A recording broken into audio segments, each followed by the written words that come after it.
গ্রিসের গাবডোস দ্বীপের কাছে অভিবাসী বোঝাই একটি নৌকা ডুবে 5 জনের মৃত্যু হয়েছে। এই ঘটনায় উদ্ধার করা হয়েছে 39 জনকে, যাদের বেশিরভাগই পাকিস্তানি বলে জানাচ্ছে রয়টার্স।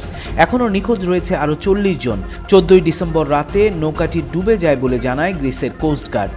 দেশটির কোস্টগার্ডের মতে গাবডোজের দক্ষিণে জাহাজ ও বিমানের সাহায্যে একটি বড় উদ্ধার অভিযান চালিয়ে তাদের উদ্ধার করা হয়। 2015-16 সাল থেকে গ্রিস ইউরোপে প্রবেশের জনপ্রিয় রুট হয়ে উঠেছে। এই রুট দিয়ে ওই বছরে 10 লাখ শরণার্থী ইউরোপে ঢুকেছে, যাদের বেশিরভাগই মধ্যপ্রাচ্য, আফ্রিকা ও এশিয়ার বিভিন্ন দেশের নাগরিক। গ্রিস কোস্টগার্ডের ধারণা, অভিবাসীদের নিয়ে ডিঙ্গি নৌকাগুলো লিবিয়া থেকে একযোগে যাত্রা করেছিল গ্রিস উপকূলের দিকে।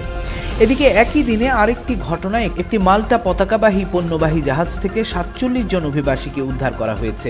গাবডোস থেকে প্রায় 40 নটিক্যাল মাইল দূরে একটি নৌকা থেকে তাদের উদ্ধার করা হয়।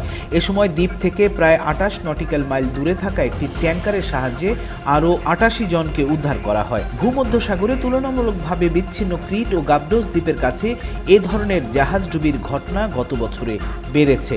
অভিবাসন মন্ত্রণালয়ের মতে গ্রিসে চলতি বছর যুদ্ধ ও দারিদ্র্য থেকে পালিয়ে আসা অভিবাসীদের সংখ্যা 25% বেড়েছে। রোডস ও দক্ষিণ পূর্ব এজিয়ানে এ সংখ্যা বেড়েছে 30%।